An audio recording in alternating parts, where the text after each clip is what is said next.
are ensuring that Europe can continue to work. So thank you to all of them. Let's move on to the first point on the agenda, the approval of the agenda. If there are no objections, the agenda can be adopted. Then we can move on to point 2. The minutes have already been distributed to the members of the Petition Committee, and that's for 19th, 20th February 2020, the minutes of the last Petition Committee meeting, which we had in Brussels. If there are no objections, these can be deemed approved. Then we can move on to the vote and opening the voting session. We'll be doing a vote on item 4 and item 5. So, without further ado, we'll open the vote on the amendments, on the opinion, on recommendations on the negotiations for a new partnership with the United Kingdom of Great Britain and Northern Ireland. We will also open the vote on the draft motion for a resolution on additional funding for biomedical research on myalgic encephalomyelitis. All members participating in the vote will vote by email using printed ballot papers and lists, and those who are present in the meeting room too, or those who are participating remotely. In the vote, members and their substitutes who yesterday let this information be known can participate. So the names of these and the substitutes will be included, and only these members will receive ballot papers. Now I just want to verify the quorum to see if we have a quorum to vote. So I would ask all participants to ask for the floor by pushing the button to participate. So push the raise the hand button. So everyone who is present, please push the raise the hand button so that we can check the quorum in committee to proceed to the vote. Thank you.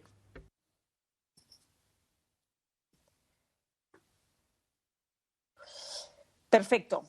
¿Hay quórum? Great. We have a quorum.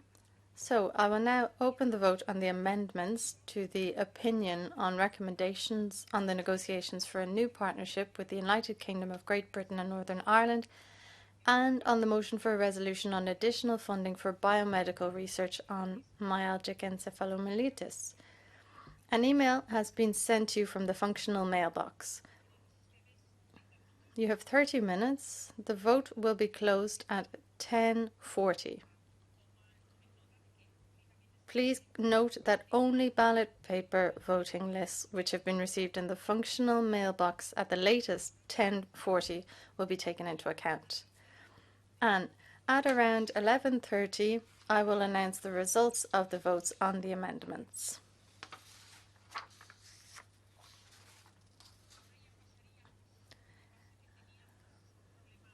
We had a technical problem with the connection with the European Commission. Service, if the General Director of the Commission has the connection correctly.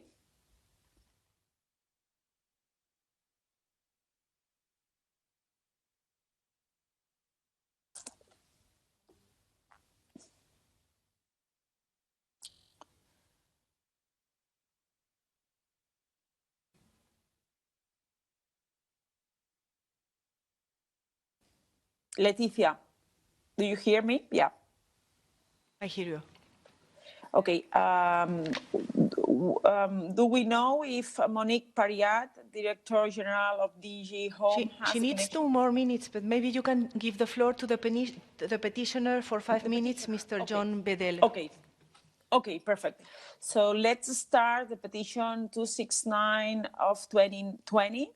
The petitioner is Mr. Jonathan Bedell from United Kingdom.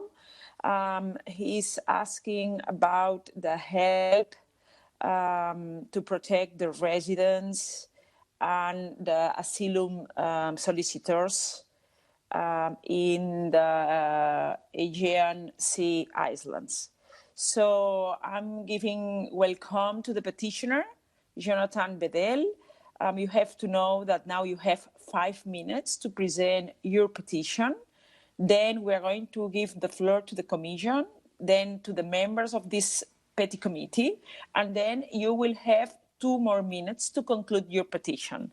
So I'm giving to you the floor, and welcome to this committee, Petty. Thank you. Thank you very much. I much appreciate the chance to speak to you all. Yes, the petition is about doing more to protect refugees and asylum seekers and the rights of the islanders as well. I do feel that the EU needs to do a little bit more to make its presence felt on those islands, particularly in Lesbos at the Moria camp, which is overwhelmed with hundreds of thousands of people, or 20, 30,000 people. I'm English, I'm British, I'm a European and proud of it. I'm appalled and disturbed by Brexit and the rise of nationalism and authoritarianism. And now I'm even more disturbed by the EU's lack of a coherent and collaborative response to the COVID-19 pandemic. Just when we need unity and solidarity, EU countries are retreating into their own shells. I was inspired to write my petition because I was closely connected to the situation on Lesbos in particular, as my son worked in Moria refugee camp for 5 months and was deeply affected by what he saw and what he had to deal with. The experience caused him some distress and sadness and a lot of anger, and left him with a profound sense of the inherent unfairness of the situation and frustration at the inadequate response from authorities, whether Greek, European Union or international. It also gave him a great sense of purpose, helping desperate people and recognizing our shared humanity. He had to hold on tight to the feeling that however small his contribution, simply giving a blanket or a pair of shoes to a child or fixing a tent for a family was at least something. I felt through talking to him that the suffering was immense and totally unnecessary. And the thought of COVID-19 spreading unchecked in those conditions was appalling. And this, added to the appearance that the EU was doing very little, and the intransigent and uncaring attitude of the UK government in particular, made me angry and annoyed with the EU's deals with Greece and Turkey. These deals do not seem to be addressing any of the immediate practical needs of the people in the camps. The situation in Lesbos and the Greek islands is a microcosm of Europe's future. If we don't learn to deal with it, we will fail.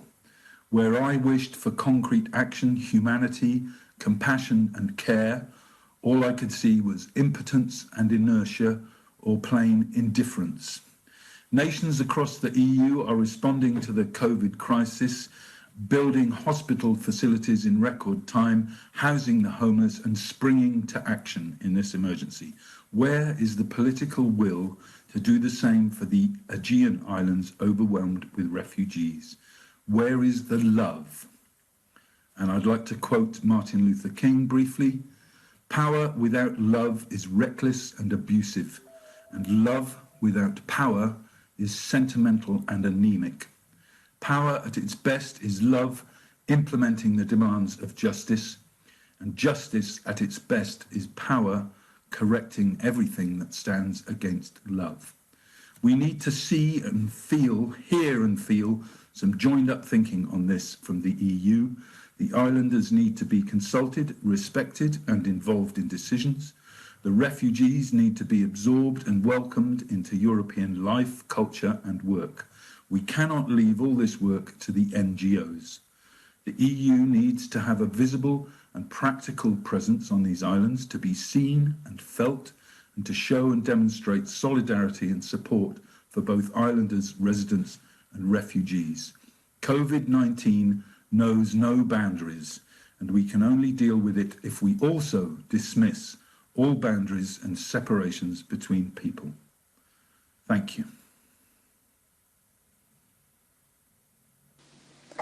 Thank you very much.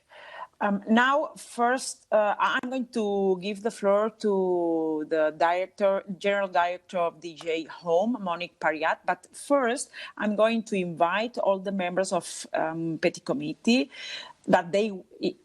all the members that they want to participate in this debate, ask now the floor, because after the Commission, I'm going to have all the list and I'm going to give all the floor to you.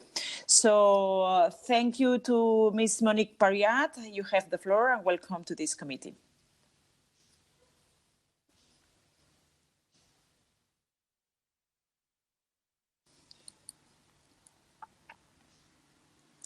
Mrs. Pariat, could you please press speak button? Thank you.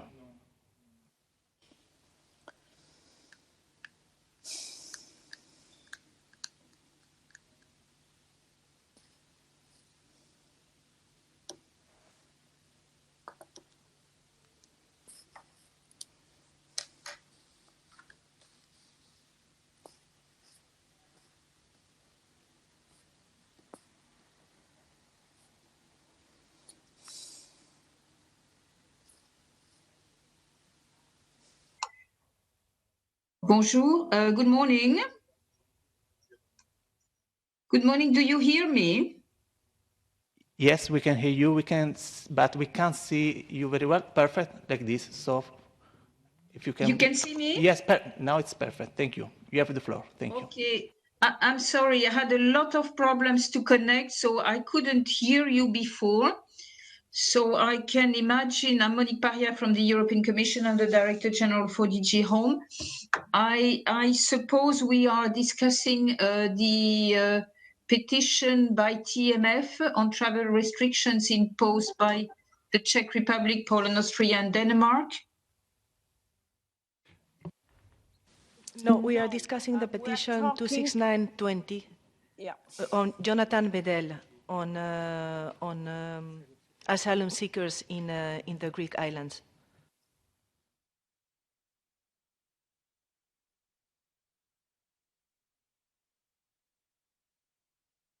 Mrs. Pariat, could you please press speak button? Thank you.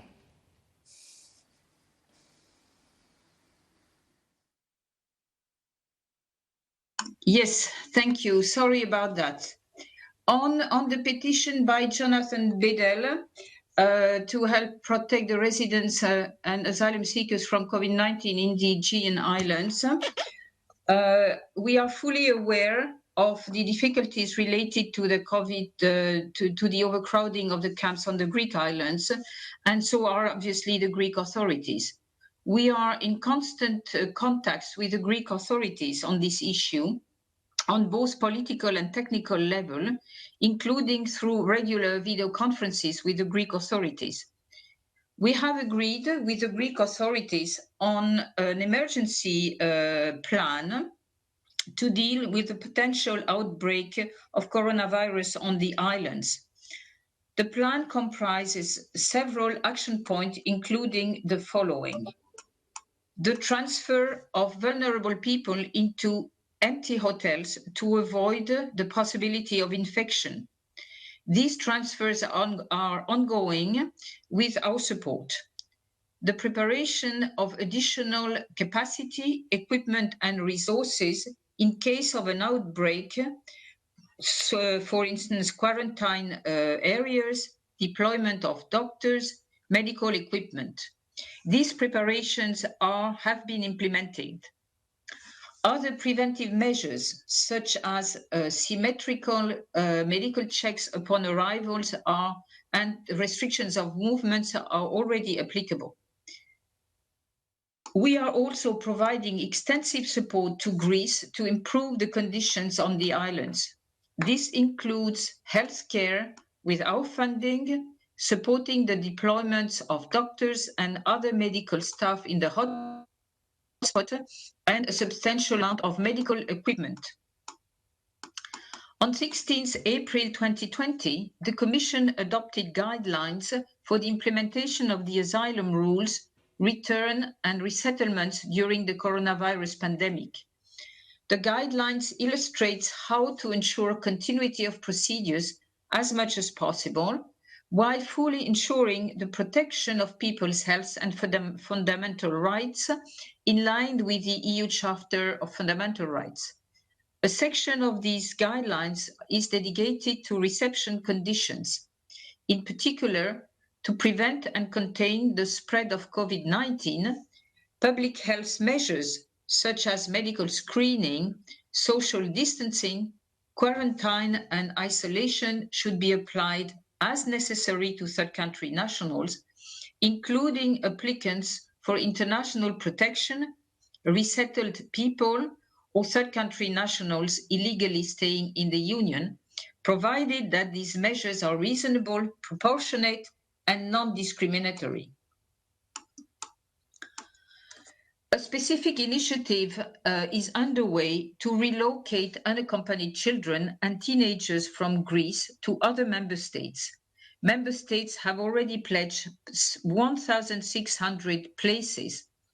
The initiative is focused on unaccompanied minors, but some member states have also expressed interest in also relocating children who have severe medical conditions with their families.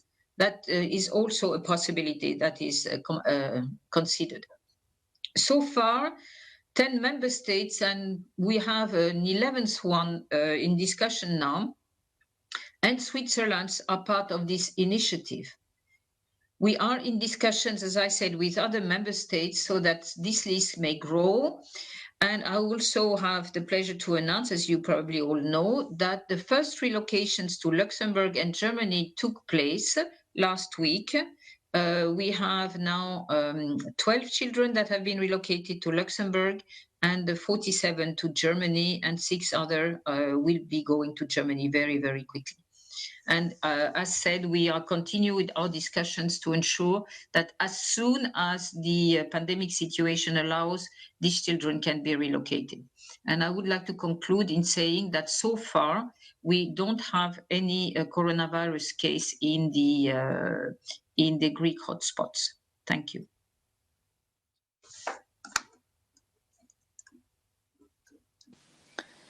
Thank you very much. Now has the floor Sylvie Guillaume.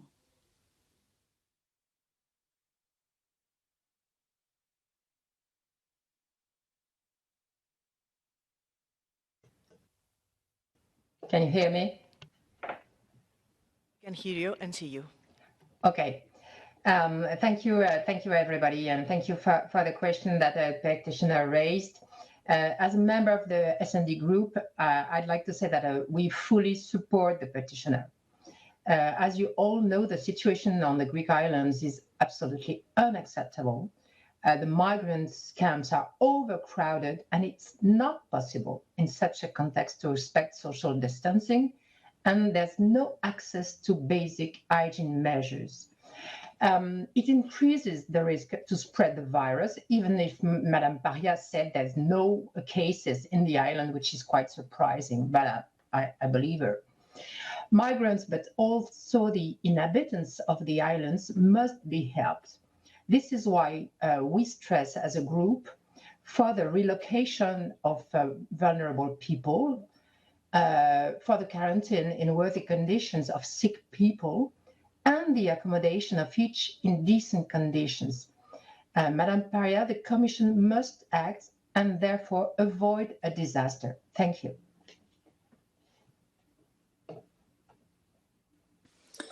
Thank you. Now has the floor Nicolau Alavanos.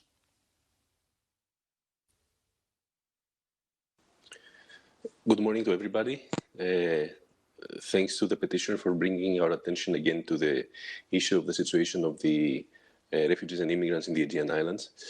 I'd like to say, beginning, that the situation in the hotspots was already inhumane before the pandemic. And this responsibility lies solely on the Greek governments, the current and the previous one, and the European Union, as this dangerous situation is a product of specific European Union regulations and their application.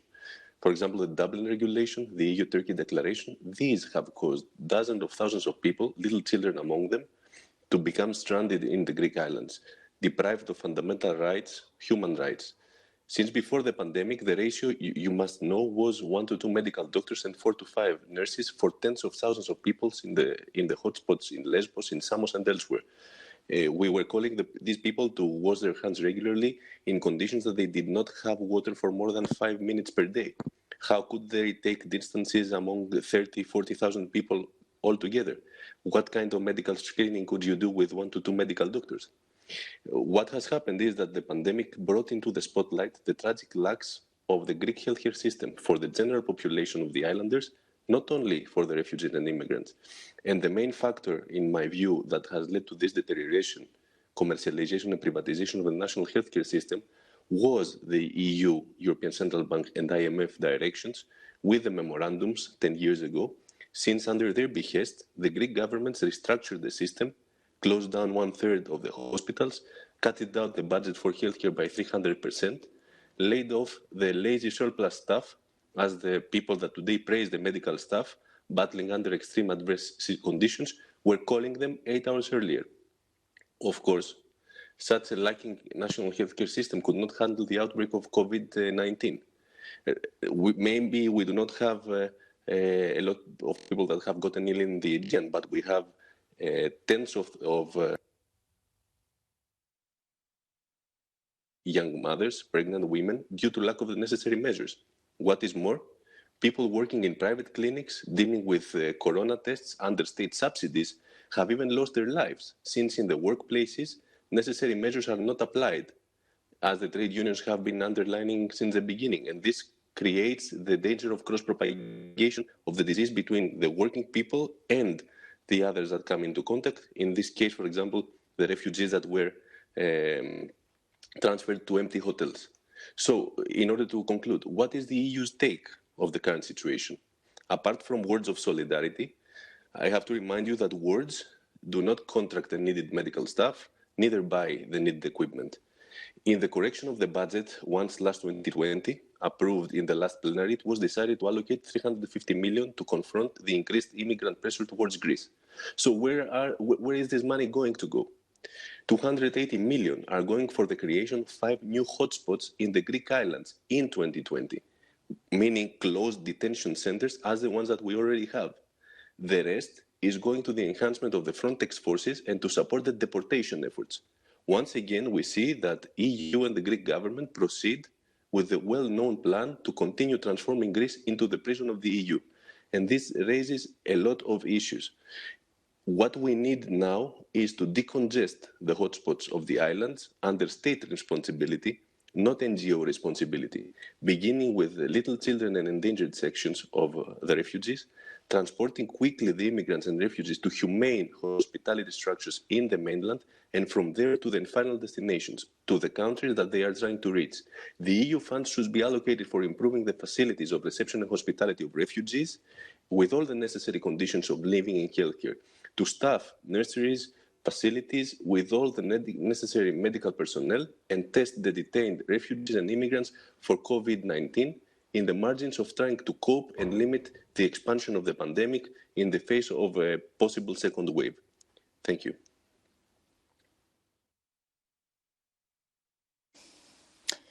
Thank you. Now has the floor Ardan Kanef, but I'm going to ask you if you want to, if you can be a little bit short in your interventions, because we have just 2 hours until 12 o'clock, and now it's 10:30, and we have 4 petitions. So I'm asking to all the MPs to be, has short interventions. So now Ardan Kanef, thank you. Thank you very much. I will be very brief because I don't really have much time left to vote. So I have to be brief. My proposal is that the petition remains open. We discussed that with Greek colleagues. They also think more information is needed.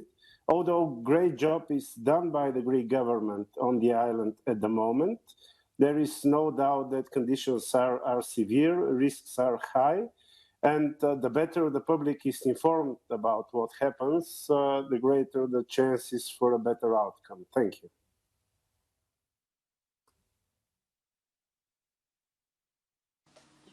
Thank you. Ahora tiene la palabra la señora Sira Rego. Now Ms. Cedrigo has the floor.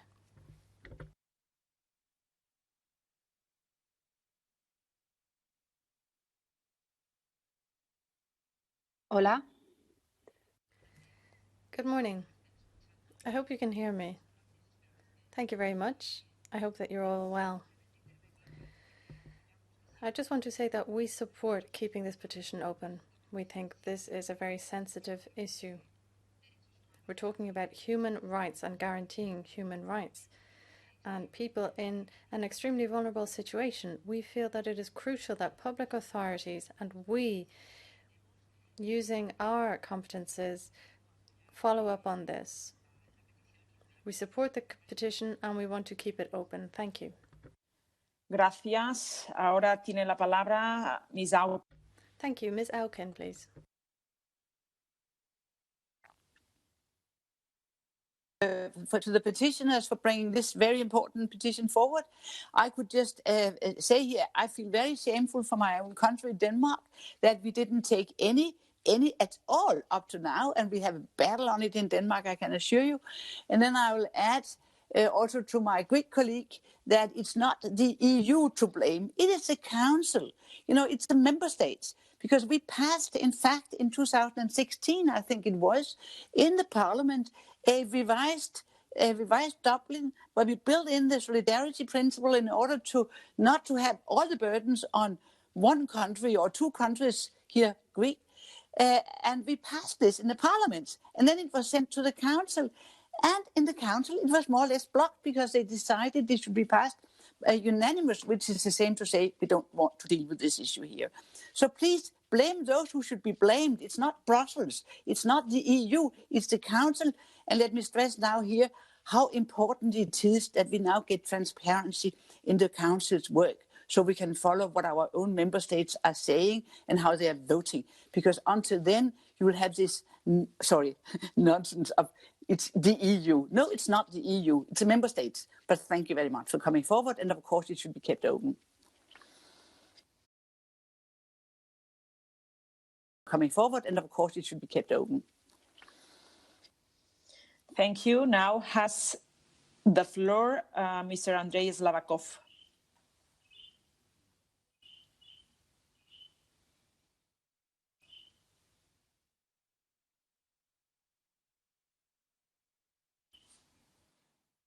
Mrs. Labakov, could you please press speak button? Thank you.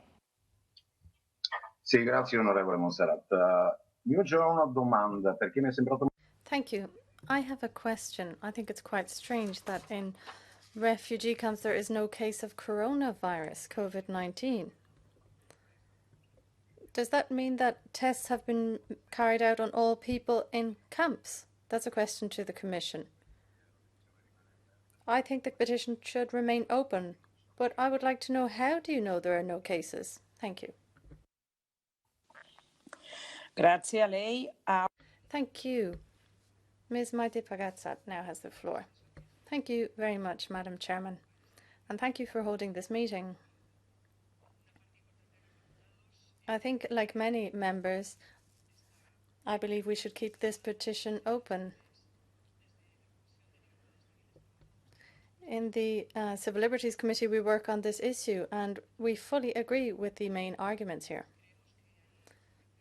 We believe that the population in question is extremely vulnerable in Europe, particularly in these islands. They don't have adequate health conditions, and as such, we must act to ensure that there is no social, health, or political disaster in these islands. Thank you.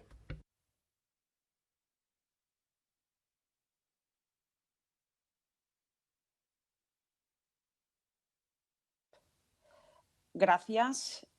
Ahora tendría... Thank you. Ms. Yana Toma now has the floor.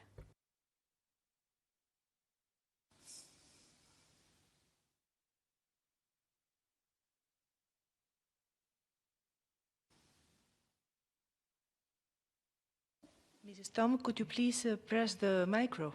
Thank you.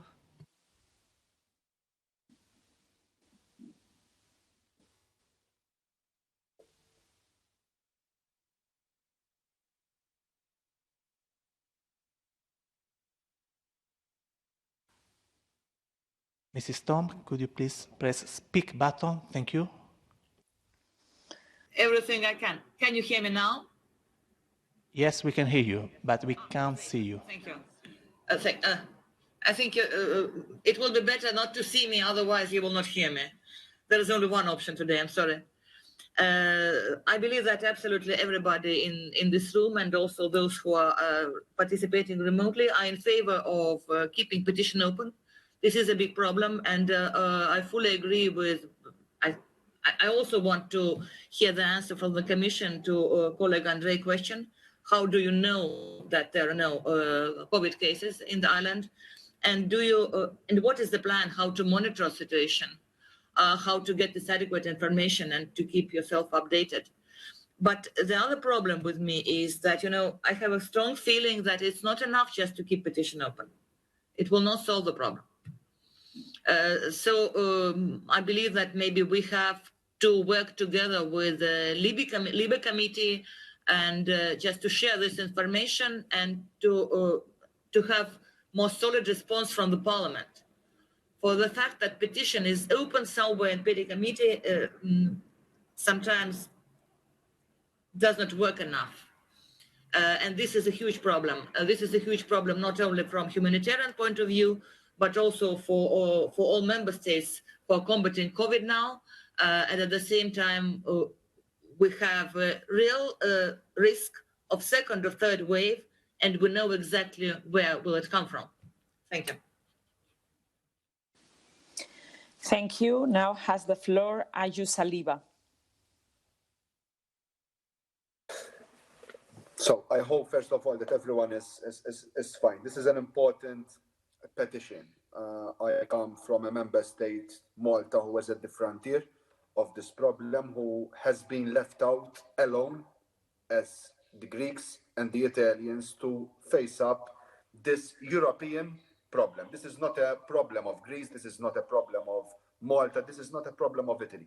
And as an S&D group, we have been reiterating this point, that the principle of solidarity, which has been and is enshrined under Article 5 of the treaty, one of the most important pillars upon which the European Union has been founded. It has to be implemented. Right now, we have only beautiful principles on paper, but when it comes to migration, solidarity has never worked as a union. And we cannot say that this is a problem which is only a problem of the Council of the European Union. No, it's a new problem. It's a problem that we have been running away from, and it has to be solved. We cannot leave Malta, we cannot leave Greece, we cannot leave Italy alone to deal with this human tragedy that is happening a few kilometers away from us. Therefore, I urge you to leave open this petition, and maybe finally we can see solidarity truly working in the Union. Thank you very much. Now I'm going to give the floor to the Commission, to Monique Pariat, to answer the questions of Ms. Tom and Slavakov. Thank you, Chair, and thank you all of you for your questions and your reactions. Maybe a few comments.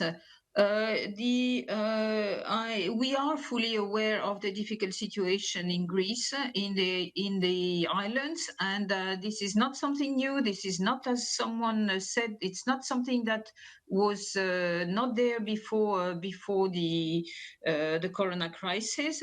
So this is something that we have been supported and tried to help also for as long as it exists.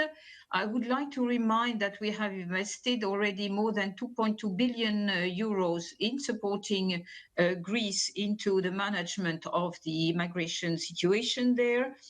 The Commission must act, as Mrs. Guillaume said. The Commission has been acting all over these years, and in particular now we are in daily contacts with the Greek authorities to help them. As said, we have agreed on on an emergency plan that we are accompanying financially.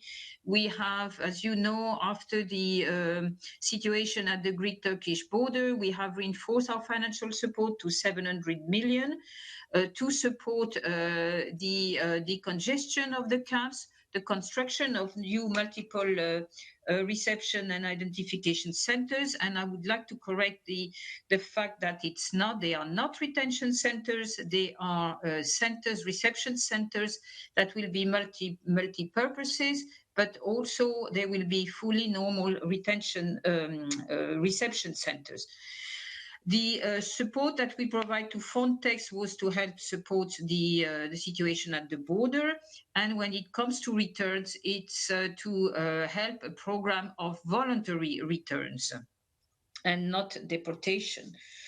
When it comes to the question of the test, obviously not all migrants have been tested, but when I say we have no case, we have no declared case of coronavirus into the camps so far. There has been 1 or 2 cases in Lesbos, but that was not in the camp, that was outside, that was by the local population. We are also, as I said, decongestioning the camps together with the local authorities. It's a complicated setting, but I'm not saying that an outbreak is not possible. I'm just saying at the time, so far, we had only 1 or 2 cases of outbreak in a camp in the area, in 2 camps near to Athens, but where people could be put in isolated places because there is more space. And for the moment, the Greek authorities are also organizing quarantine possibilities as much as possible on the islands. But when it comes to the cases, it's declared cases, because as much as the other population, not everybody can be tested. So that's declared cases. There is no declared cases. Lastly, on the principle of solidarities and to back what Mrs. Auken was saying, we are, as you know, working on a revision of the common asylum and migration system. And in that, we are obviously looking how to make this system of solidarity, which you know how complicated it is, but that we can reinforce the solidarity towards countries that are particularly faced with migration pressures. And I'm talking not only about Greece, but as rightly said by Mr. Saliba, also Malta and Italy. And we are also, for the moment, working on the current situation of search and rescue operations in the Mediterranean together with the concerned member states. But I agree with Mr. Saliba. It's very difficult, in particular in this corona period, to activate the solidarity. The good examples we have for the moment is the solidarity to relocate unaccompanied minors. And as I mentioned, we have now 10, probably soon 11 EU countries plus Switzerland that have committed to engage in this process. Thank you very much.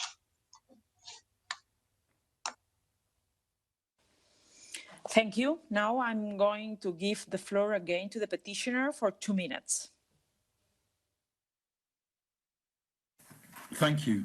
Very interesting discussion, some very good points. I'm very concerned that the European Union is doing a lot behind the scenes. You speak about 700 million euros going to the Greek government. It's not apparent on the ground. And I think there's a communication strategy problem here that the EU is not seen, felt and heard on those islands. And I think it's really important there's a physical and visible presence there that shows what the EU is doing. I think you need to give more support to the NGOs.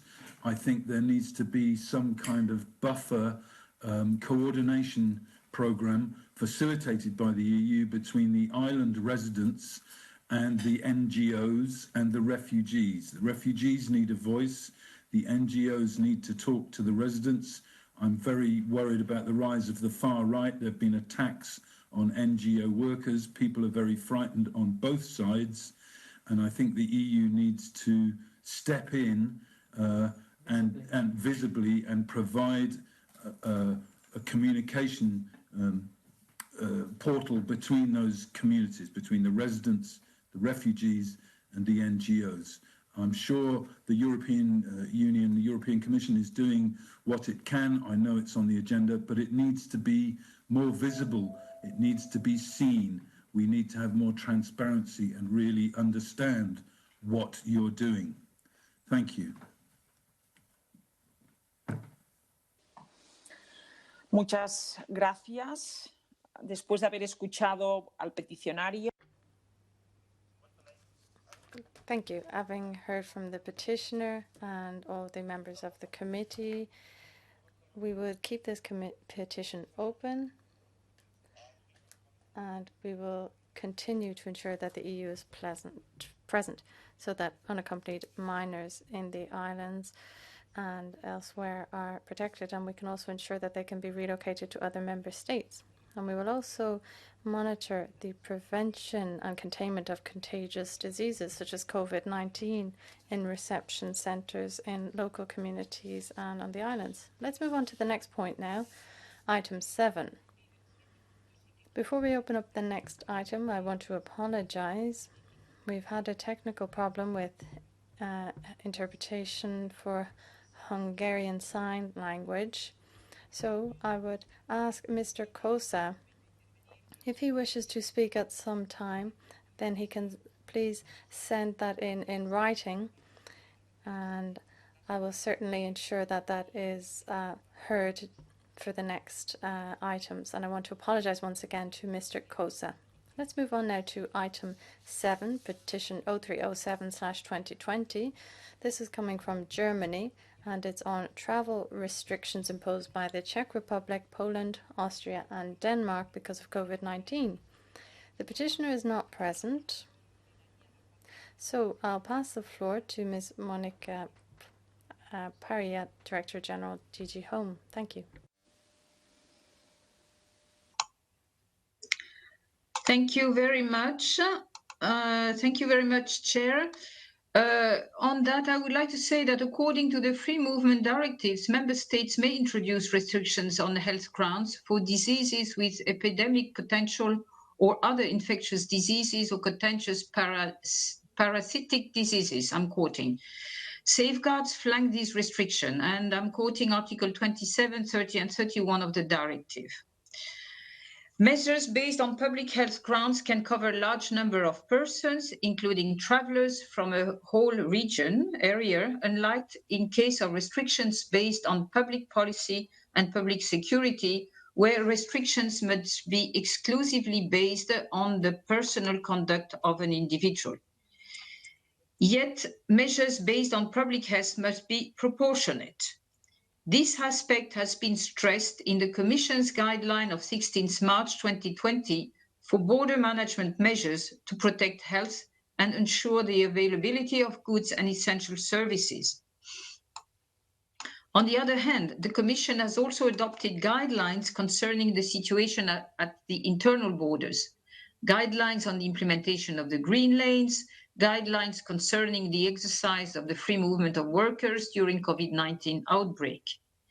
These have the objective to ensure that the measures taken by Member States and Schengen-associated countries in relation to COVID-19 remain within the spirit and letter of EU law and affect the basic freedoms of the EU citizen and single market only to the minimum necessary.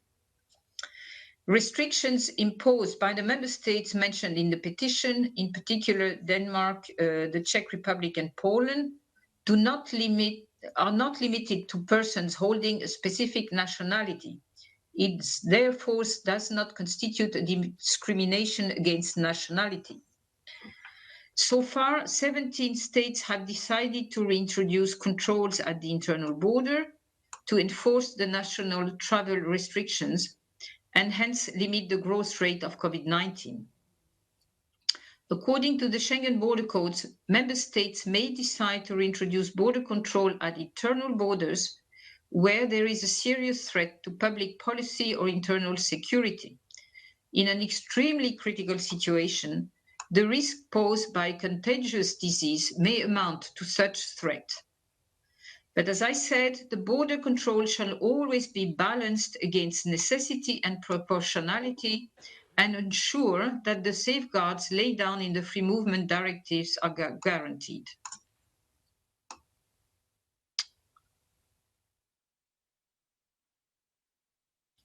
So the Commission, to finish, I would like to say that the Commission assesses each notification on a case-by-case basis, and should a situation that is not satisfactory persist, the Commission may also monitor the implementation of the Schengen rules through the Schengen Evaluation and Monitoring Committee mechanism. The Commission has recently adopted a European roadmap toward lifting coronavirus containment measures, stating that the travel restrictions and border controls currently applied should be lifted once the border region's epidemiological situation converges sufficiently and social distancing rules are widely and responsibly applied.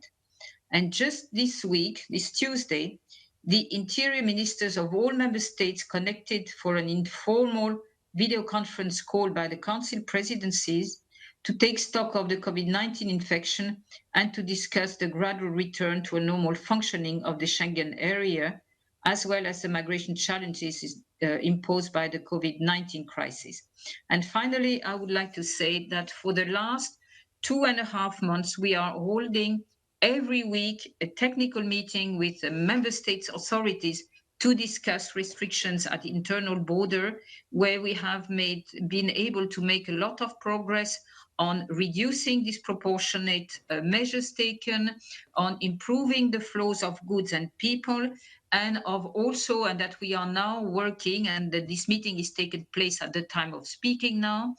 Now we are discussing with the member states how to best ensure a gradual lifting of the internal border controls together in a coordinated way and not in the way they have been put, and also with a view to be able to reinstate as soon as possible, as soon as the health situation allows, more restoration of the Schengen area and of the internal market.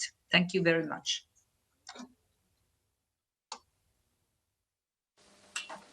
Thank you very much. Now has the floor Mr. Vince of EPP Group. Thank you for the floor, Chair. Dear colleagues, obviously this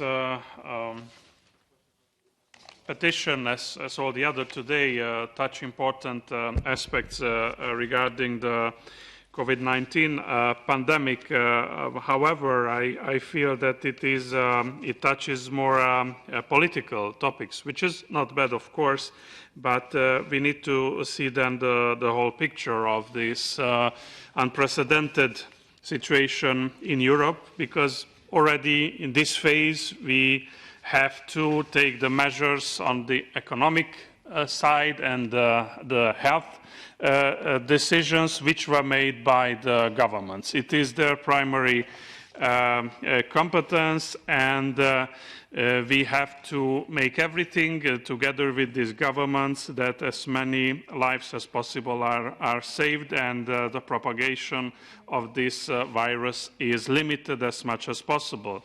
And we already have economic measures. Not only the member states adopted important measures, but also the European Union prepared its package.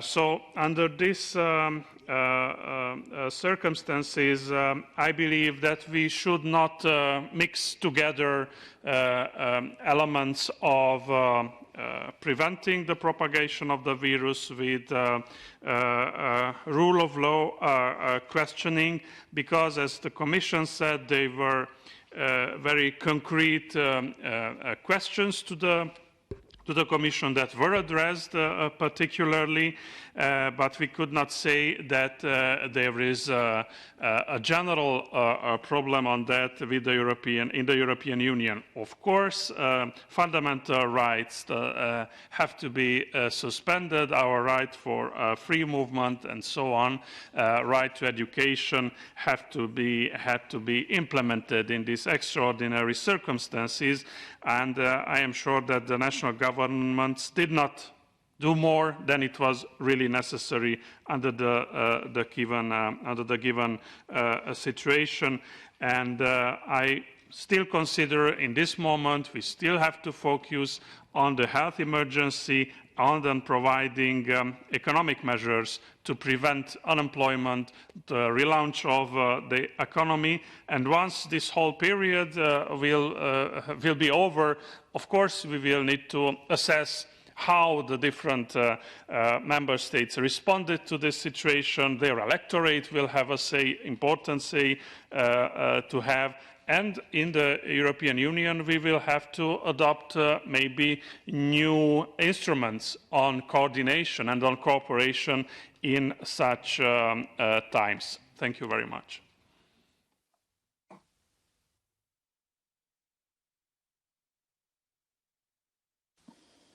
Thank you very much. Now has the floor Ms. Danoka of Green Party.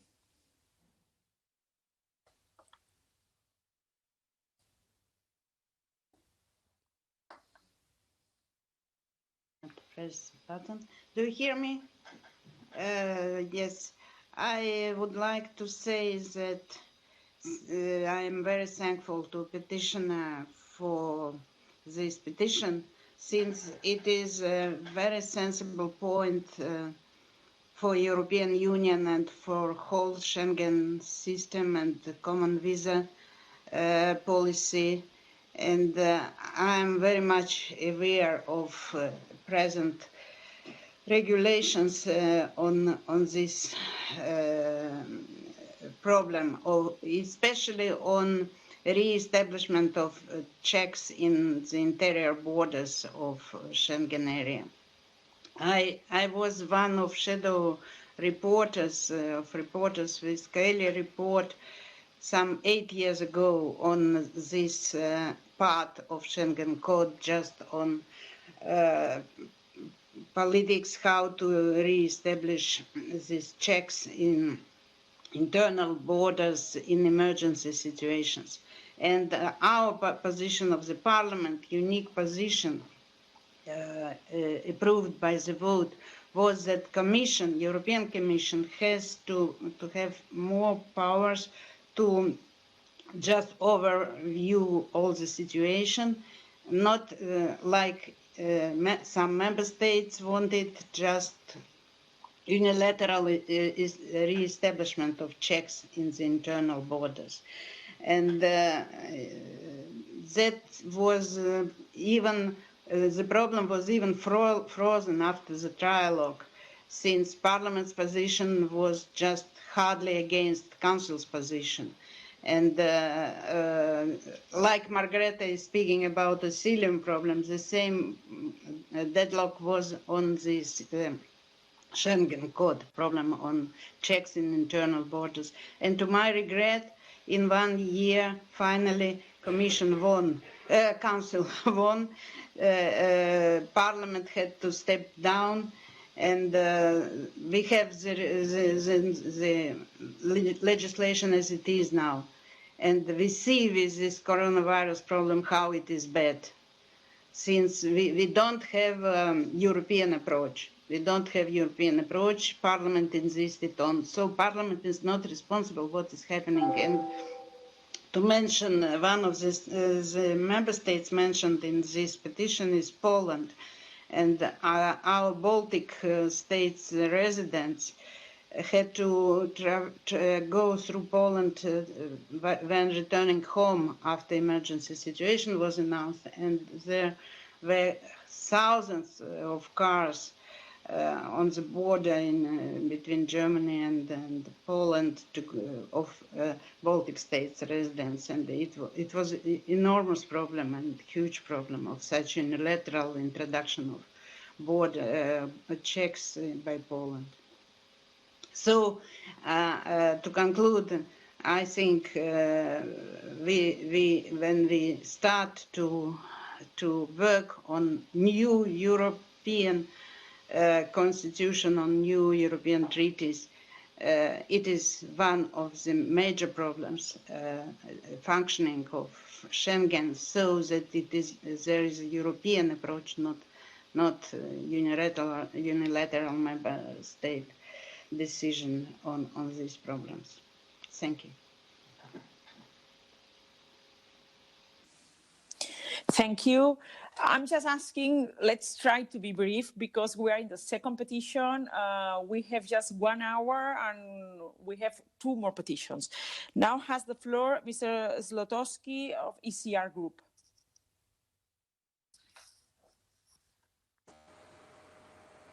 Dzień dobry. Good morning, ladies and gentlemen.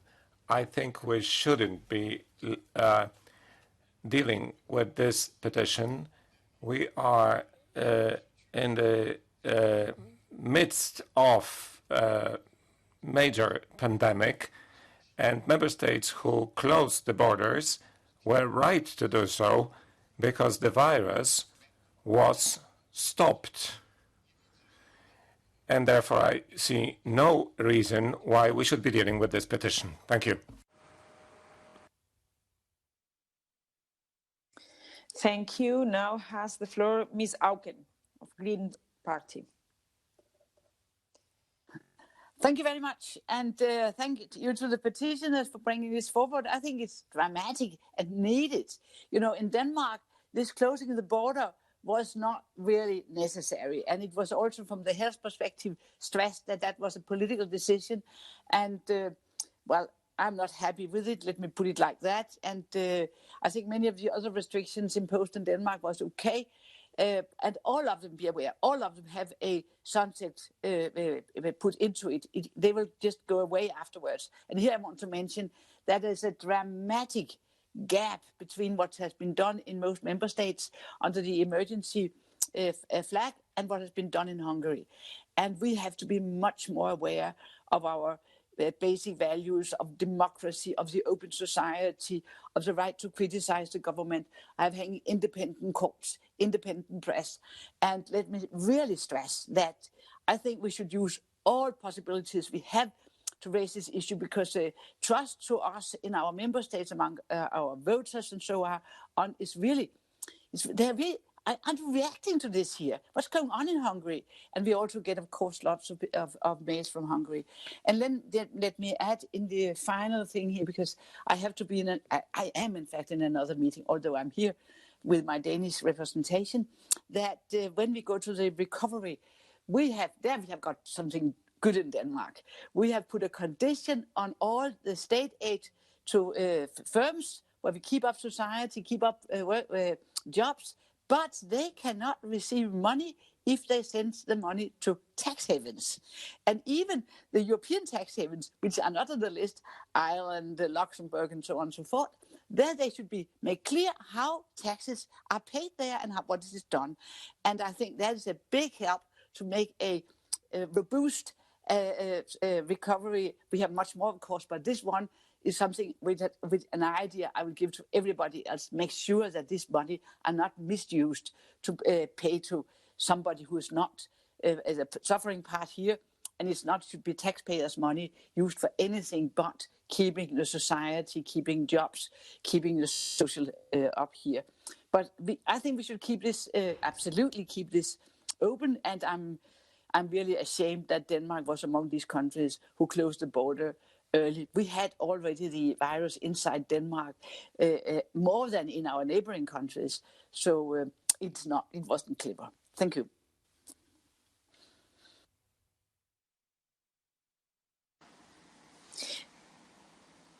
Thank you. Now has the floor Mr. Duda from EPP Group.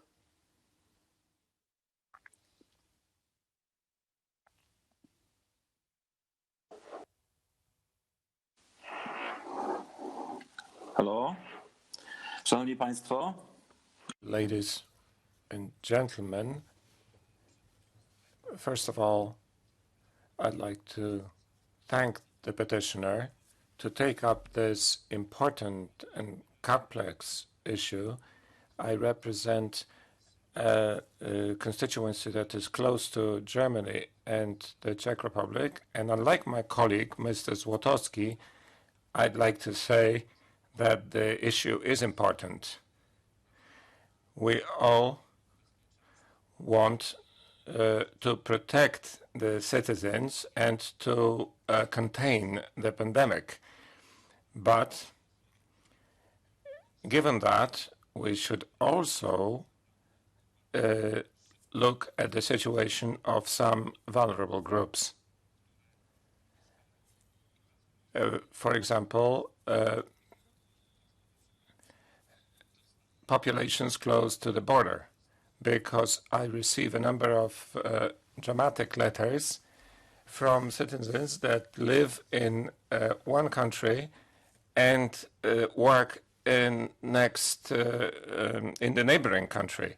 So, for example, imposing quarantine conditions on those people may mean very dramatic choices, either leaving the family or the job. There may be other problems: access to healthcare, access to education, access to your family members. And in trans-border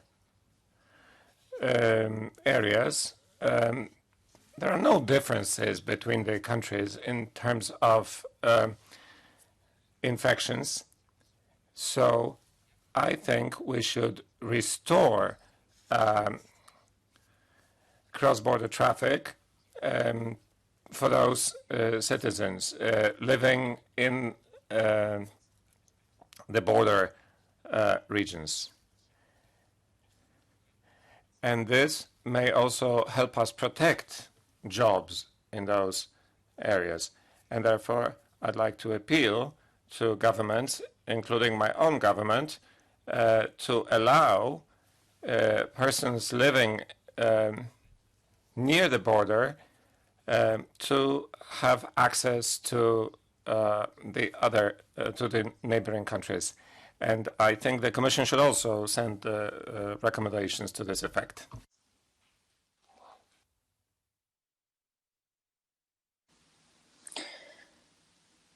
Thank you. Now has the floor Mr. Teres of S&D Group. Thank you. Can you hear me? Can you hear me? We can hear you and see you. Yes, okay, thanks. This is an interesting petition because the issue raised in this petition is concerning many other citizens across the European Union. If we look historically, this is the first crisis after the Second World War that affected so many countries, and clearly, you know, in time of crisis, you have to act in a certain way. And I think we are too close to the events right now to conclude if this petition should be closed right now. I think if we allow more time to see how the situation is developing, will give us more time and more opportunity to think about it and see and look in the perspective if whatever happened was done right or not. So this is the reason why I'm proposing for the petition to remain open, so we can discuss it more and decide about it later on. Thank you.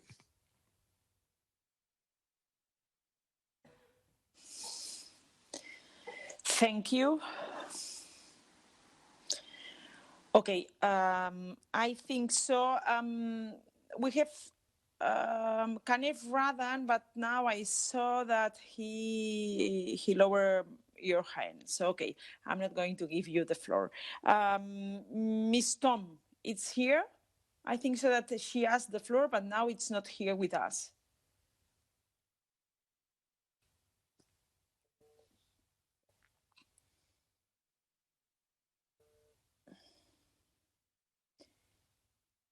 Bueno, veo que la señora Tom. Okay, I see that Miss Toom isn't here at the moment. So we can conclude this point, since the petitioner is not present. If you agree, the proposal from the presidency would be to keep this petition open until Schengen is operational once again. Now let's move on to the next point on the agenda. Item 11, petition 329/2020. Sorry, but before we do that, I am now going to communicate the votes at 12. And at 12, we will have the vote on the final draft resolution, and we will conclude at 12:30. I'm going to give time for votes between 12 and 12:30. So let's continue with petition 329/2020, presented by Virginia Fiume from Italy on behalf of humans and others on empowering the EU to address global challenges from COVID-19 to social, economic and climate crisis. The petitioner is present. She has sent a PowerPoint to the members of the committee. So I would like to thank her for doing that. We received that PowerPoint yesterday.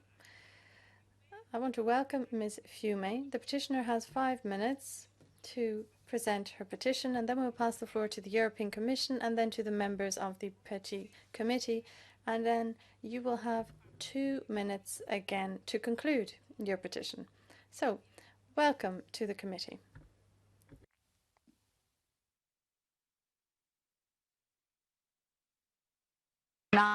Also known as You Can Do It. The petition was officially submitted on the 24th of March 2020. 70,000 people from all EU countries signed it. Mayors of cities from the Mediterranean to Transylvania signed it. Palermo, Porto, Krakow, Cluj, Siesn, Excel, Bitonto. Together with several civil society organizations, I also speak on their behalf. You can see some of these European citizen faces in the link to the face petition that we sent you yesterday. These are citizens who put their trust in the institution you represent in one of the darkest moments of recent European history, a moment that can become a leap forward for the future of Europe. I'm here, or I'd rather say we are here, with trust and respect to reinforce your role as the most open and transparent parliament in Europe. So open and transparent that our citizens can sit here at the heart of European democracy to ask you to accelerate the potential of the role of initiative that Parliament can play for this crisis and for future crises. Over these last very difficult months, different countries have responded in different ways to the sanitary emergency with different outcomes.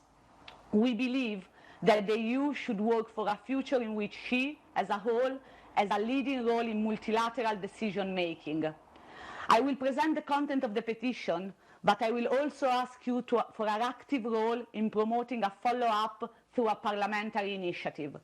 Our objective is that the competent committees, notably AFCO, ENVI, ECON, and in due course the plenary of the Parliament, discuss and take a position on the issues that we propose to your attention that have to do with the democratic reform of the EU and its ability to answer to challenges such as COVID-19, climate change, and democracy. We believe that the European Parliament needs to take a much more visible and leadership role in this discussion that is directly affecting all of us. And of course, the Commission should also be involved in this discussion. We are very keen that the European Parliament opens a public and participatory discussion on the consequences of COVID-19, on the composition and agenda of the Conference on the Future of Europe, in order to include issues concerning the reform of the treaties and to allow a large participation of citizens, also by using new methods and technologies. When we launched the petition, we focused on 5 essential pillars that we thought are essential for a reform of the European Union. If COVID-19 taught us something, it is that collaboration and cooperation are the keywords for a management of fragilities and emergencies that doesn't leave anyone behind. Not a Hungarian or Polish citizen losing her democratic rights, nor a person from any other member state losing her health, her job, her safety. Cooperation, collaboration. The proposals put forward in our petition are also intended to urge the EU to come to the rescue of those international organizations and treaty bodies that are under attack, starting from the World Health Organization, which needs resources and structural reforms not to be dismantled. The petition asks you to go ahead with the organization of the Conference on the Future of Europe. It might seem counterintuitive, but if we don't use this opportunity to build upon the relationship of trust between citizens and institutions, we might not have another chance to be Europeans. Today is the coronavirus, tomorrow, or rather yesterday, it will be ice caps shrinking, deserts expanding, ocean levels rising, and species disappearing. Each of these realities has a structural impact of the ecosystem in which we live. Today, global institutions are more necessary than ever to pursue the welfare and well-being of billions of people. They are the custodians of the international rule of law and the full protection and promotion of universal human rights. Incidentally, these are the founding principles of the European Union. In a moment in which some member states are reneging them, it is crucial for the EU to play a leading role in protecting them and making them work for international peace and security. We hope the Parliament, thanks to this fruitful cooperation between citizens and institutions, will take a leading role to put a reformed, stronger and more democratic EU at the center of a global system of governance for future pandemics and challenges.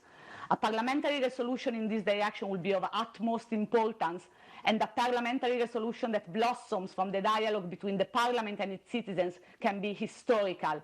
EU can do it, EU should do it. Thank you for this opportunity.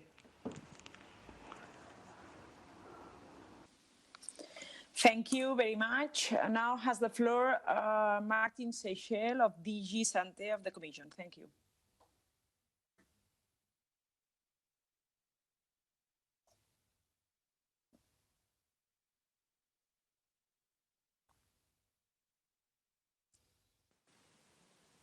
Hello, can you hear me? Thank you.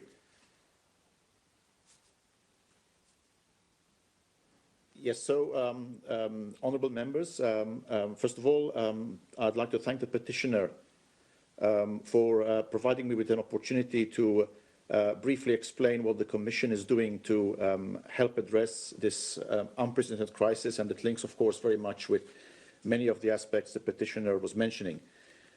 First of all, I would like to start by saying that the Commission is coordinating a strong European response to COVID-19, and this response is, as it has to be, multi-sectorial. It is, of course, about health. This is fundamentally a health crisis, but it is also about civil protection, about economic recovery, and about global action, which is something the petitioner rightly emphasized.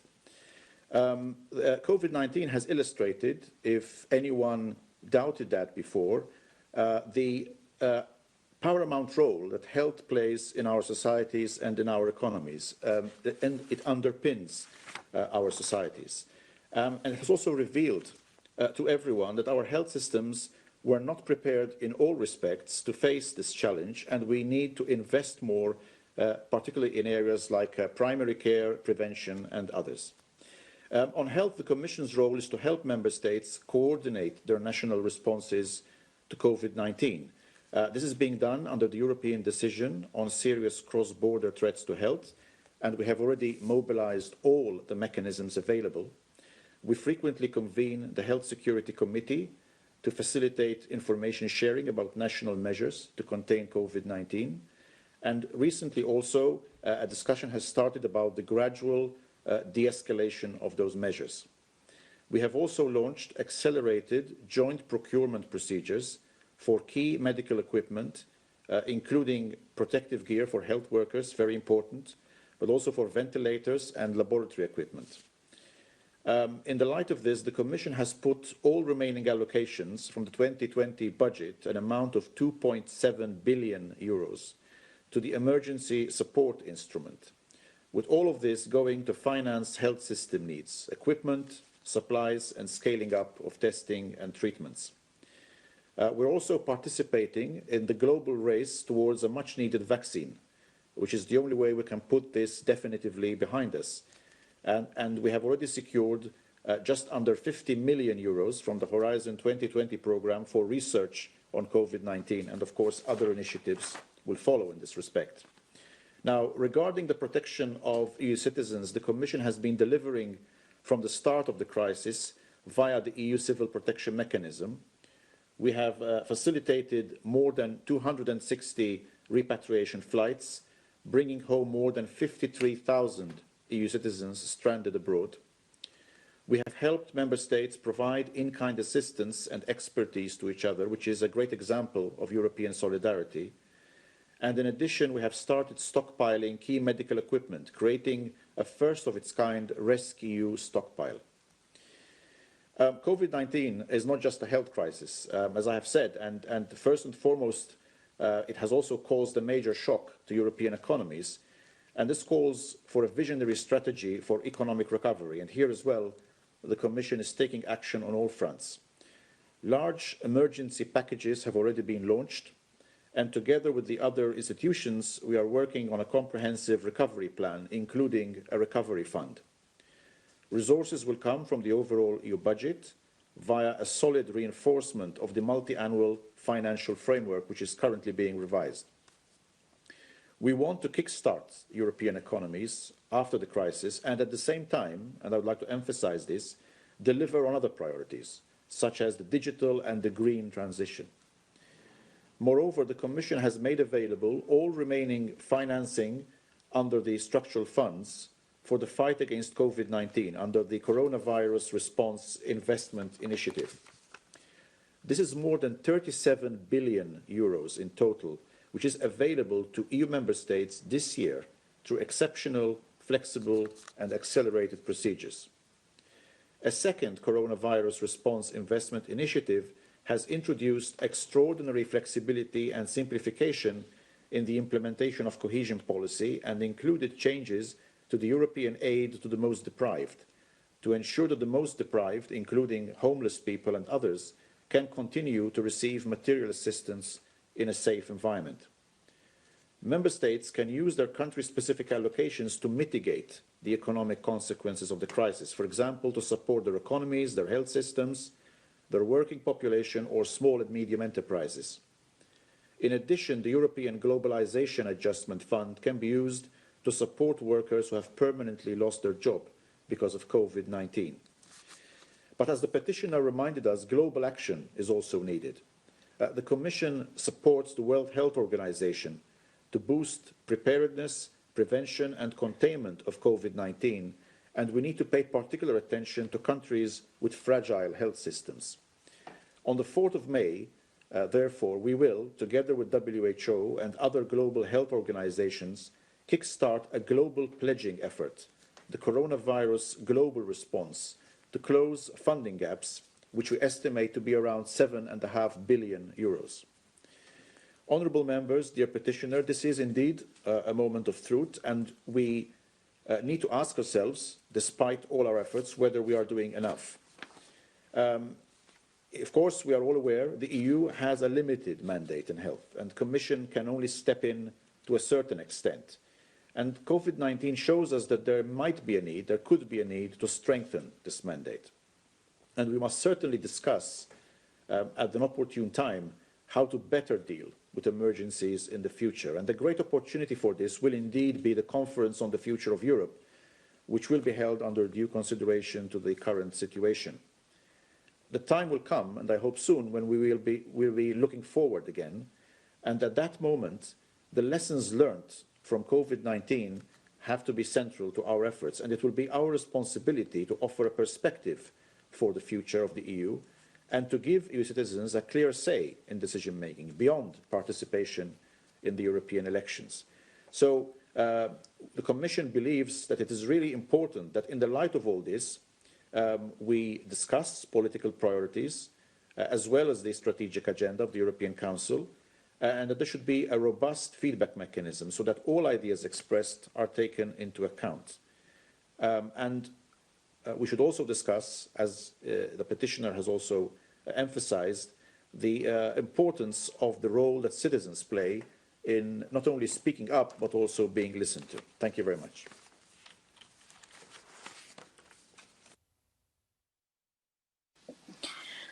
Muchas gracias. Thank you. We have 11 MEPs hoping to participate on this petition. It's 11:30, however, and we still have a petition to get through, and we have to finish at 12, and we also have to vote and announce the vote. So I will give the floor to the coordinators and members of the Bureau of the Petty Committee. So first, I'll give the floor to Ms. Jana Thum.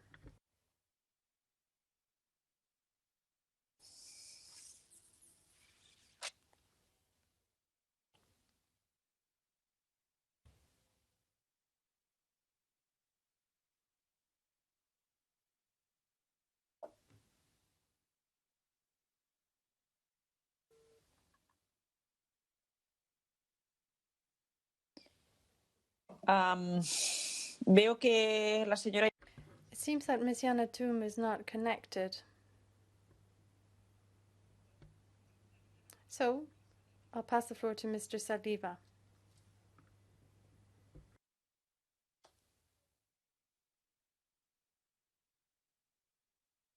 So, first of all, I would like to thank the petitioners for tabling this very detailed, very comprehensive petition to the European Parliament in response of the COVID-19 global crisis and also its social consequences. I would like to thank the members of the Petty Committee and the Commission present here today to address this important issue to find a common solution which would work in favor of our citizens during the COVID-19 crisis. Now, more than ever, we need European solidarity in order to act together to tackle this crisis. This is true, that the virus does not discriminate. It's not discriminating also between different member states and our economies. But we have some member states and some economies which are being hit in a different way. Therefore, we, as Socialists and Democrats, have to make sure that no member state is left behind in these difficult times. The shutdown of many EU countries demonstrates also the importance of having sophisticated digital infrastructure to keep our economies, our societies running, at least at basic level.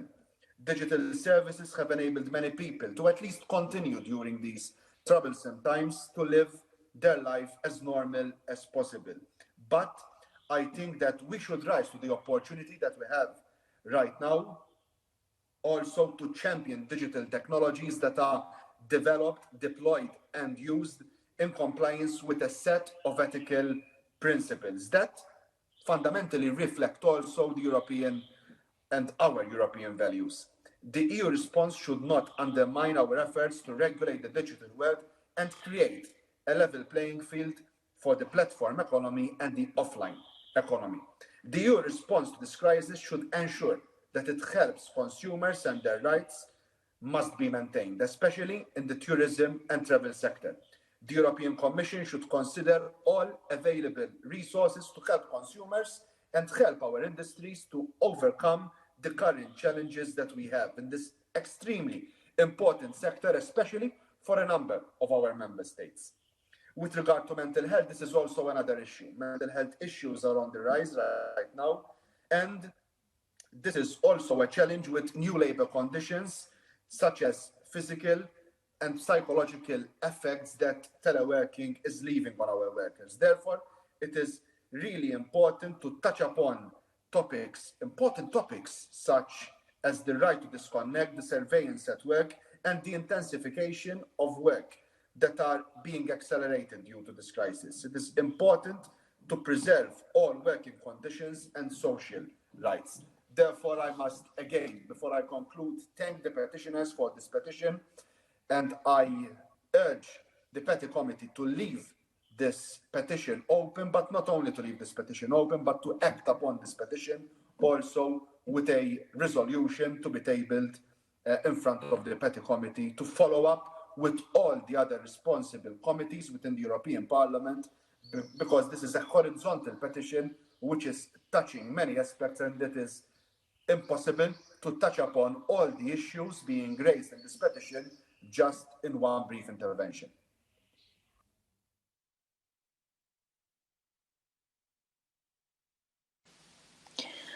Gracias. Thank you. Now let's try again, Ms. Thum. So she has requested the floor again. Let's see if we can make contact with her again. Ms. Toom. Yes, can you hear me?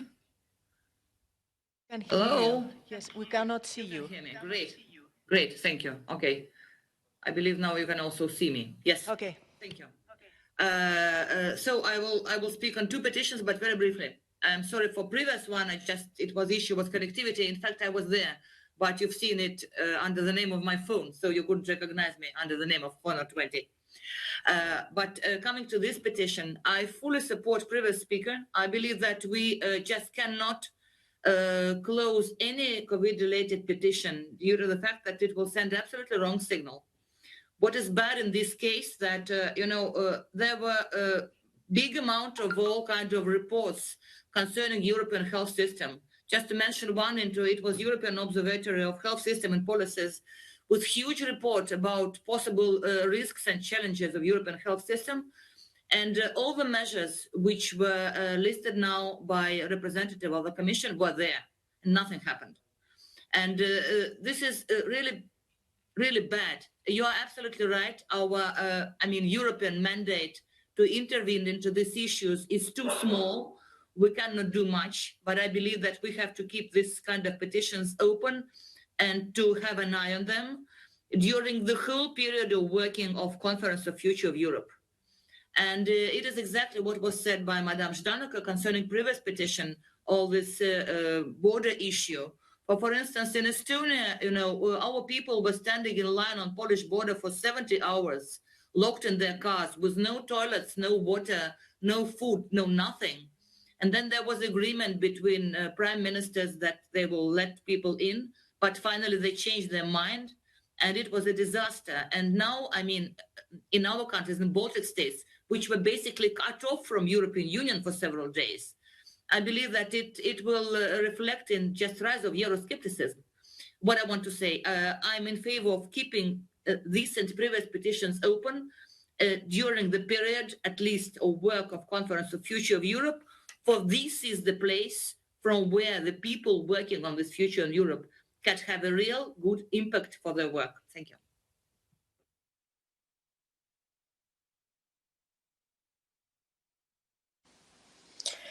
Gracias. Thank you. No, Ms. Jancha from the ID group has the floor.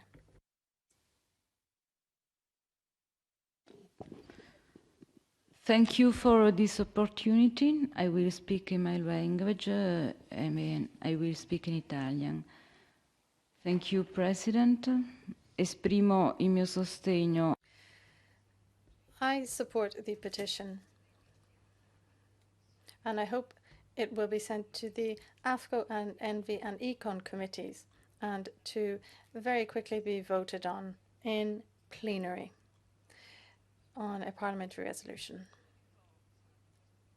A strong point of this petition is that although it comes about in an unprecedented serious health crisis situation caused by COVID-19, it has 5 pillars which I feel are crucial for a radical reform of the European Union and which are long-term too. Allow me to say that it is particularly important to strengthen cohesion mechanisms when it comes to managing crisis, because unfortunately, as everyone has seen, the first response by the Union to the health emergency was weak, and it showed a real lack of coordination among member states. In Europe, we represent institutions and citizens, and we must ensure that this cannot happen again. Next time, the risk is that it will be even more fatal. In addition, it's extremely important that we focus on the Conference on the Future of Europe.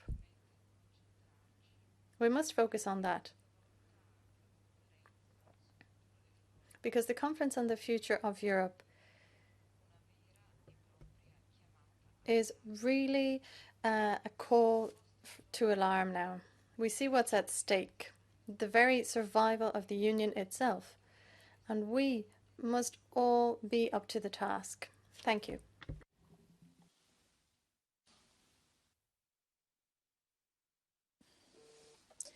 Thank you, muchas gracias. Ahora tiene la palabra la...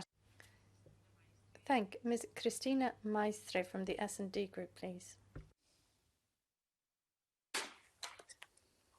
Buenos días. Good morning.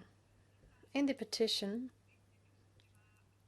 the current system is analysed and it shows weaknesses. I think the greatest weakness is the lack of unity and solidarity in such difficult times like this one. We understand that there should be a more rapid response than that given at the start, particularly as regards such a complex issue. I think the EU must ensure that its measures are accompanied by a whole range of other measures so that we can deal with the difficult situation that we're facing. We must also ensure that we can prevent or at least stop the economic adverse effects that will occur. We can't have any excuses, and we can't use this crisis as an excuse to move backwards on issues such as equality, the rule of law, etc. So we must call for firmness and for support of an economic development model which is sustainable and which is green, in line with the green package, and which does not go against citizens' interests. The EU's role is now central, and this conference on the future of Europe is crucial in that regard. I think we will have to go into more depth on this debate. So I certainly welcome this initiative. And I think we should transfer all of these responsibilities to the committees in question, the relevant committees. Thank you. Muchas gracias. Ahora le... Thank you. For 1 minute, because we have very little time, I'll now pass the floor to Mr. Thomas Vines from the Greens Group. Thank you, Chair. It's not going to happen in 1 minute, but I will be as fast as possible so the translators can translate. I thank the Commission for that substantial and contentful statement, and there were some key messages. One of the key messages is how key for Europe the healthcare systems are, and that we witness now how important they are. And now, I mean, where are all the members that were lobbying or supporting the privatization of healthcare systems? Where are all the ones that were supporting austerity measures that led to underfunding of healthcare systems? And at the end, this policy led to thousands of dead people. This is a failed political approach, and we need to apologize for that first.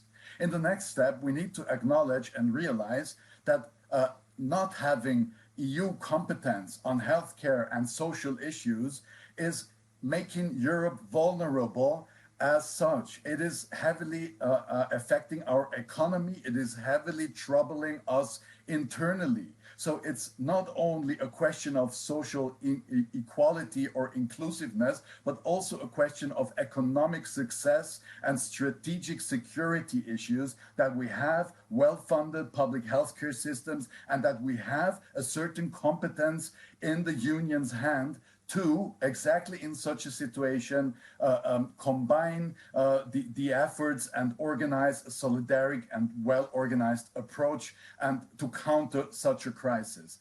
And so I think this need to move on in developing the competences of the European Union, there's no other option than doing that. The next point is the question on taxation that also is tackled by this resolution or by this petition. We also need some common decision-making processes on taxation, because it can't be that companies that were constantly Thomas, we don't have time. I'm so sorry.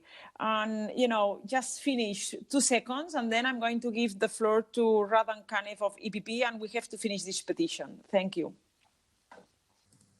I'm sorry, I'm not going to finish in 2 seconds, as all the others before me spoken also did not do so. I'm ready in a second. I'm very quick, yeah?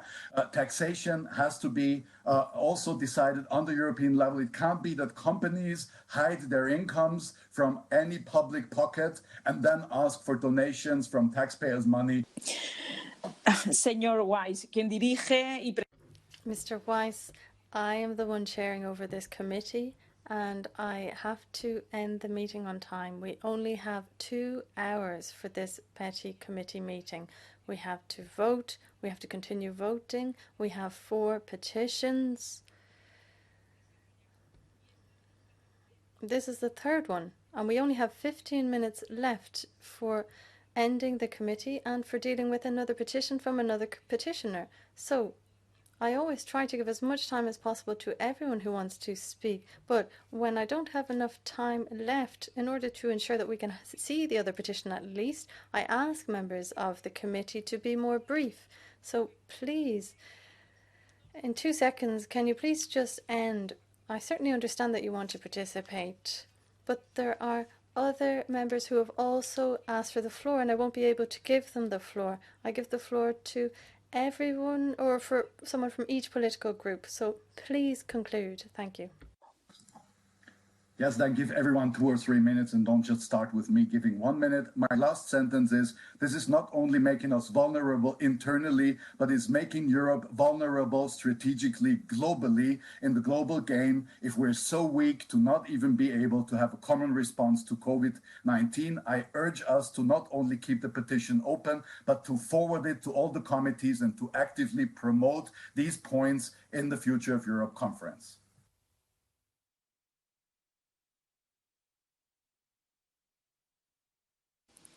Muchas gracias.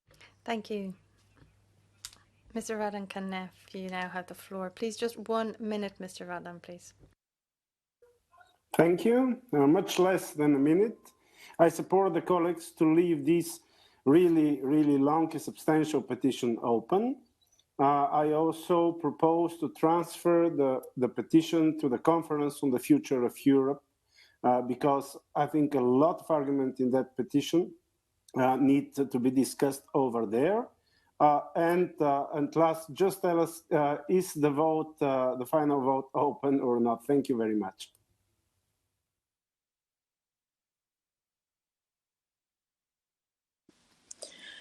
Muchísimas gracias. Thank you. So we can close on this petition. Now, the proposal is to keep the petition open. I want to thank the petitioner and all those who have signed. And I want to thank you all for your numerous and interesting suggestions. We are going to keep the petition open and transfer for information or even for an opinion to the AFCO committee and to the Conference on the Future of Europe. The coordinators in that way will have an opportunity to ask that this petition, in line with Article 227, could be a motion for a resolution. But that will be decided by the coordinators in the future. Now, Mr. Kanev, the vote has not yet opened for the last part. That will open after the next petition. So next, move on to the next petition, the final petition on today's agenda. One moment, please. This is petition 355/2020, presented by a Spanish citizen on the coronavirus crisis. The petitioner is not present, so I'll pass the floor to the European Commission, to Ms. Adriana Sukova, Deputy Director General. Thank you.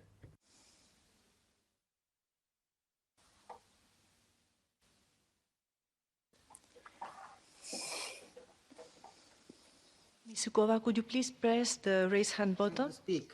Okay.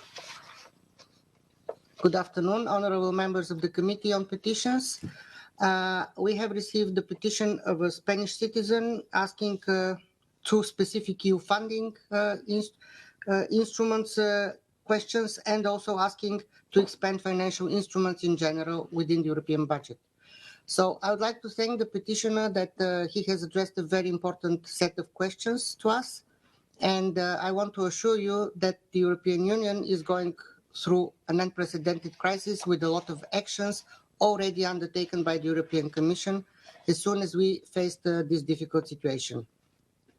We know that the times are difficult for many member states, if not all, but they're especially difficult for some countries like Italy, Spain, and France. And we are doing our utmost to support all member states. And we have asked ourselves to develop a set of instruments and measures to address the immediate challenge of addressing the crisis, limiting the spread of the virus, saving people's lives, but also thinking about the economic implications and taking care of actions that can help sustain employment, and also develop and design instruments that will help recover the economy, mitigating the negative effects of what we're facing now. There are questions related to the European Social Fund. There are questions related to the LIFE program, and as I mentioned, the EU financial instruments. So I would start with the European Social Fund. We do share the concern about the difficult social situation after the crisis, which is the reason for the petitioner to place this petition, because the lockdowns in Europe have presented a challenge by itself. The Commission launched two emergency packages, and my colleague Martin Sekel mentioned already some of the elements of these packages: the Coronavirus Response Investment Initiative and the Coronavirus Response Investment Initiative Plus. Both of them were handled, proposed by the Commission, but also thanks to the co-legislators, adopted very timely.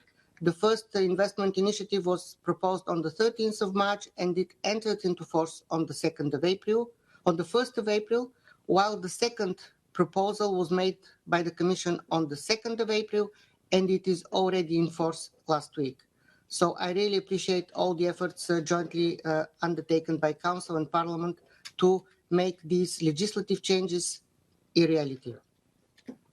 The Coronavirus Response Investment Initiative, proposed as a first stage on the 13th of March, injected around 8 billion of unspent European Union cohesion policy funding into the economy by not requesting member states to reimburse the unspent 2019 pre-financing, annual pre-financing.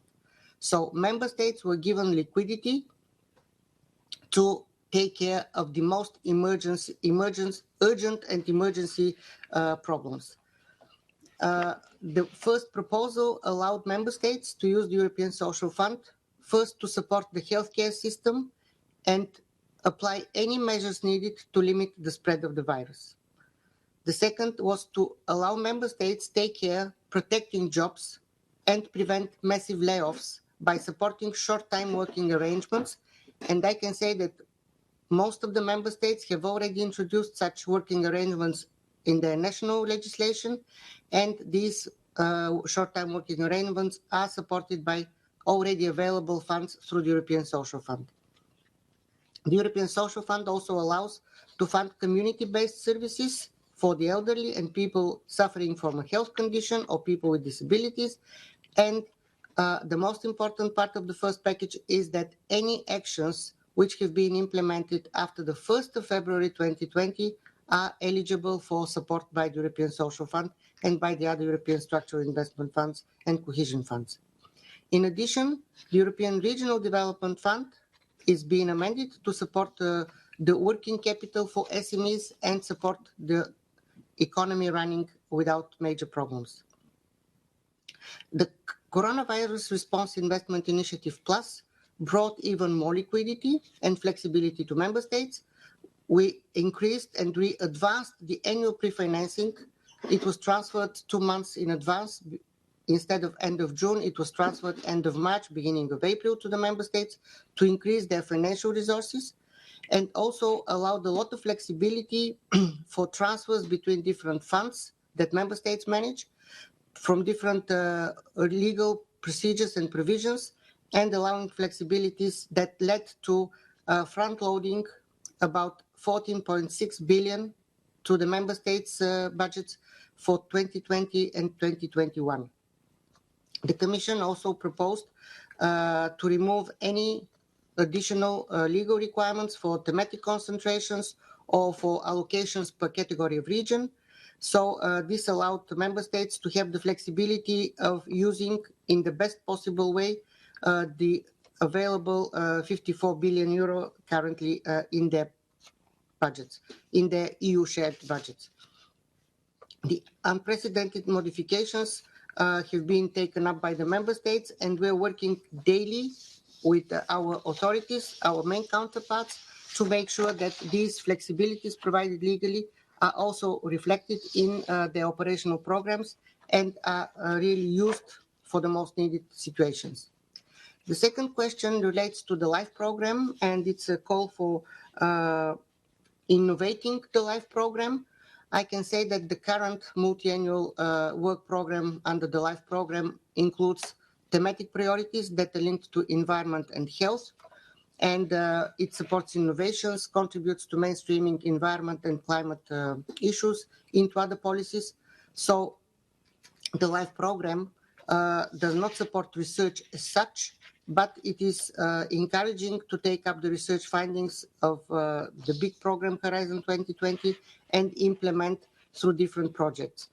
The beneficiaries of the LIFE program are private companies, non-governmental organizations, and public sector organizations, equally spread.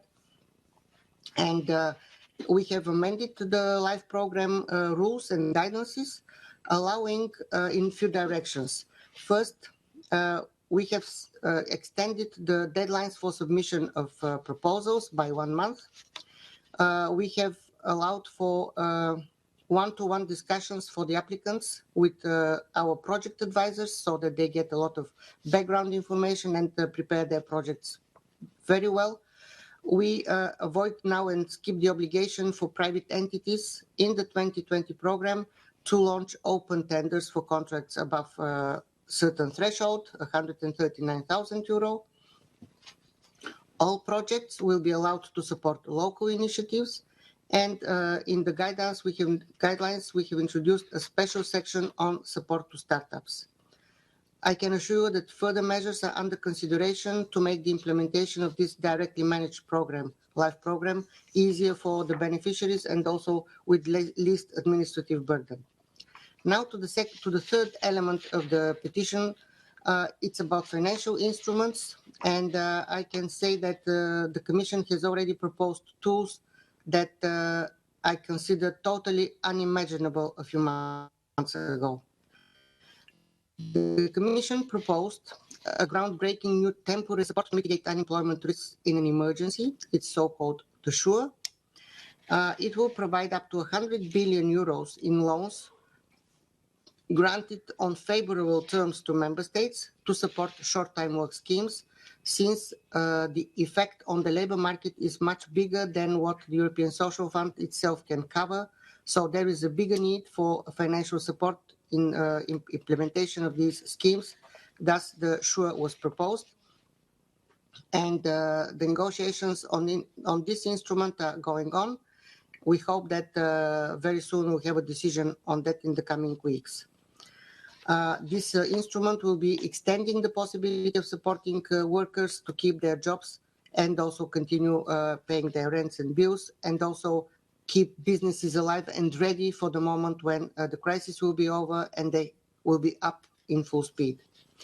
The second instrument that I can underline as financial instrument is the European Investment Fund, which already made available 1 billion of dedicated guarantees. And it's expected, the instrument, to enable banks to provide up to 8 billion of working capital loans.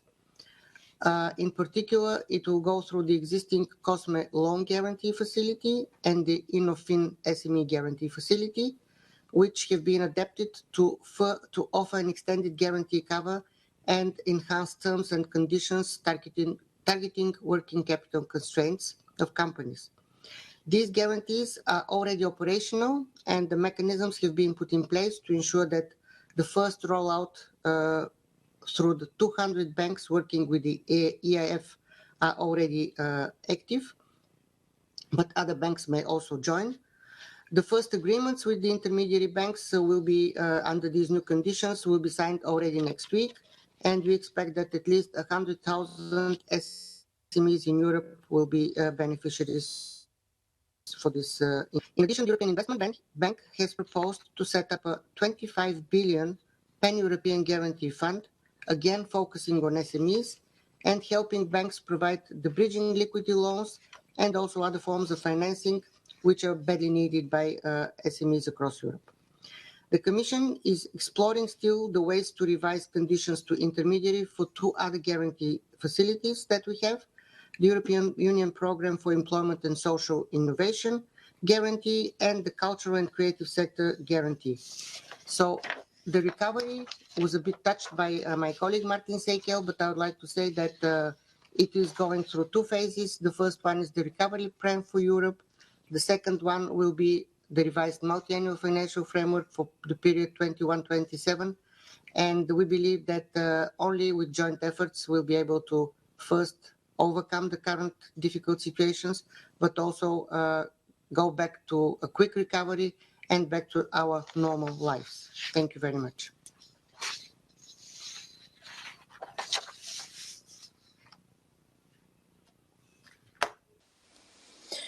Muchas gracias. Thank you. At 12, the interpretation service ends, so we will continue in English. We don't have much time. We just have a 2-hour slot from Parliament for the Petition Committee meeting. I know that a lot of members wanted to speak and couldn't and are unhappy about that, but in the coordinators meeting, we would suggest, well, first of all, this is the first Petty Committee meeting. It's the first time we're doing a remote meeting. We don't just have the members, we also have the petitioners and also members of the committee. So it's the only really committee where you have citizens participating in a remote fashion too. We knew it was going to be difficult. We knew we wouldn't have enough time. So maybe in the next committee meeting, at the coordinators meeting, we could decide maybe not to see just 3 petitions, but given that we just have 2 hours and there was a 4th final petition that we had to see, I decided to reduce speaking time for all members of the committee. I certainly understand that some people are not happy, but I want to ensure that everybody has an opportunity. This is a really unprecedented situation. This is the first time that we've had a remote Petty Committee meeting where we have petitioners, members, the Commission, etc. all speaking. So my apologies. Of course, at the next Petty Committee meeting, which will be done in this way, which will take place in May, we're going to improve things. And one of the improvements might be to reduce the number of petitions.